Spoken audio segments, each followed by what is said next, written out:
En début de saison, il est parfois difficile d'identifier les causes d'une mauvaise levée dans le soya. Dans cet épisode, je vous propose des pistes de réflexion pour vous aider à diagnostiquer ce qui ne fonctionne pas.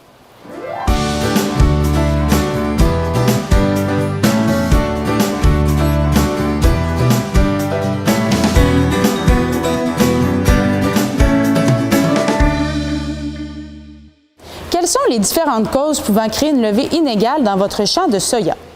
La première problématique à prendre en considération est celle créée par un semis trop profond. Dans cette situation, le soya doit utiliser beaucoup d'énergie pour sortir de terre. Si c'est le cas, la jeune plantule sera caractérisée par un hypocotyle gros et enflé, et parfois, en creusant dans le sol, on trouvera des cotylédons brisés sous la surface du sol. Ces symptômes sont souvent le résultat d'un sol compacté ou d'une croûte de battance qui s'est formée après une pluie excessive ou encore une absorption d'eau trop froide. Une autre problématique est un semis trop en surface ou un semis dans une épaisse couche de résidus. La graine de soya se trouve à être exposée à l'environnement extérieur, comme les oiseaux, la pluie, le vent, les insectes, etc., ce qui augmente les risques de destruction de la semence. Une solution simple pour éviter ce problème est d'utiliser un planteur à maïs lorsque c'est possible, afin d'améliorer la précision du semis. Plusieurs maladies de début de saison peuvent être la cause d'une levée inégale ou d'une diminution de la population des plants de soya au champ. Lorsque les conditions sont humides, avec une température fraîche comme lors d'un semis hâtif, les plants de soya sont plus sensibles aux maladies. La première maladie à surveiller est le pythium ou fonte des semis. Celle-ci survient en début de saison quand les sols sont humides et frais. Les symptômes typiques sont la pourriture de la graine, de l'hypocotyle ou des cotylédons. Ils seront mous, humides et d'une couleur brune. La deuxième maladie commune est le Phytophthora. Celle-ci peut se produire à tous les stades de croissance de la plante, ce qui peut aider à la différencier du pythium. Les symptômes en début de saison peuvent s'apparenter au pythium. C'est pourquoi, dans le doute, je vous recommande d'envoyer les plants infectés au laboratoire pour diagnostiquer la maladie. Les zones de champs mal drainées et humides sont les conditions favorables pour le Phytophthora. Mais contrairement au pythium, elle prolifère dans un sol plus chaud.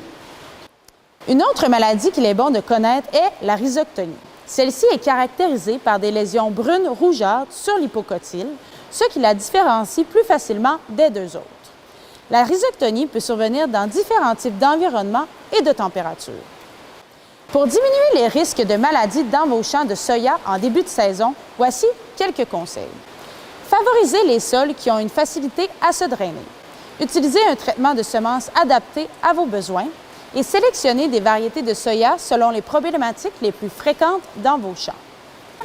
Finalement, des insectes peuvent aussi être un problème en début de saison dans le soya. Il est important de savoir les identifier. La larve de la mouche des légumineuses ou mouche des semis se manifeste en tout début de saison et s'attaque aux semences en germination. La mouche des semis préfère un sol froid, humide et fraîchement travaillé, avec des sols de texture sableuse à limoneuse. Le ver fil de fer est aussi un ravageur de début de saison dans le soya, bien qu'il soit plutôt reconnu pour faire de nombreux dommages dans le maïs. Ceux-ci s'attaquent au soya du semis jusqu'au stade V3 environ. C'est un insecte qui n'est pas toujours soupçonné dans la culture du soya, mais qui doit être surveillé. Le ver blanc, le ver gris, la chrysomèle du haricot sont aussi des insectes qui causent des dommages du soya en début de saison. Pour diminuer les risques de dommages par ces insectes, une rotation de culture est une bonne pratique. Les traitements de semences, selon les circonstances, peuvent aussi être une solution. Il existe un très grand nombre de problématiques en début de saison dans la culture du soya. Il est donc important de savoir diagnostiquer la source du problème afin de trouver la solution la plus adéquate possible. En terminant, n'oubliez pas que le soya a une très grande capacité d'adaptation. Dans le cas d'une diminution de population, le rendement en fin de saison peut être surprenant. Rien ne sert de paniquer trop vite. Visez plus haut